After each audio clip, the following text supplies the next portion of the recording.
उसने क्रिश का कॉलर पकड़ लिया है। इस बीच अरमान ने भी संजय और क्रिश को मुंहतोड़ जवाब दिया। जी हाँ दोस्तों, यह रिश्ता क्या कहलाता है कि कहानी में एक जबरदस्त और शॉकिंग ट्विस्ट आने वाला है। हम सब जानते हैं कि अरमान और अभीरा की राहें फिर से एक हो चुकी हैं। अभीरा ने उसे एक और मौका दे दिया है।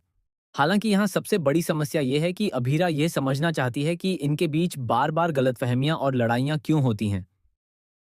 वह इसकी जड़ तक जाना चाहती है क्योंकि हर बार सिर्फ समाधान निकल आता है, लेकिन असली समस्या पर बात ही नहीं होती। इसीलिए अब थेरेपी के लिए अरमान पूरी तरह तैयार नहीं होता, लेकिन अभीरा उसे इसके लिए राजी कर लेती है। आखिरकार अरमान और अभीरा फिर से एक होने की ओर बढ़ते हैं। लेकिन इसी बीच अरमान को एक बड़ा झटका लगने वाला है। संजय और कृष्ण ने मिलकर जो चाल चली है, उससे साफ हो जाता है कि अपने लोग भी कभी भी पीठ में छुरा घोंप सकते हैं। संजय फूफा साहब ये कहते हैं कि बोर्ड मेंबर्स के साथ मिलकर मित्तल फर्म को हड़पना चाहता था, इसलिए मजबूरी में अरमान को फर्म से निकालना पड़ा।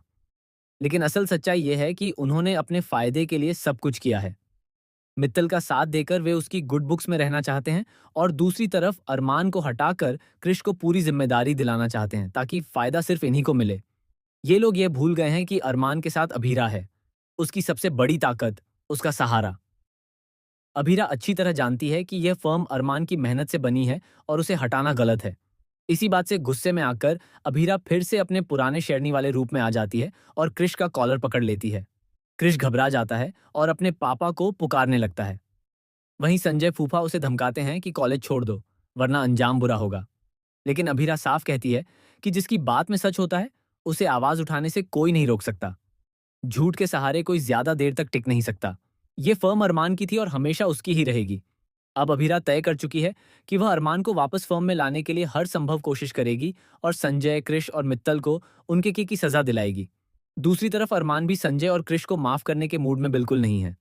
लेकिन सबसे बड़ा और इंटरेस्टिंग ट्विस्ट तब आएगा जब यह सच सामने आएगा कि मायरा की लोकेशन भेजने वाला असली व्यक्ति कौन है।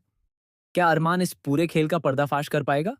क्या कृष की चालबाजियां सबके सामने आएंगी?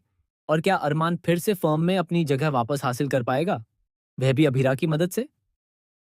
ऐसे ही आने वाले जबरदस्त ट्विस्ट के लिए जुड़े रहिए और हमें कमेंट करके बताइए कि आप कितने एक्साइटेड हैं।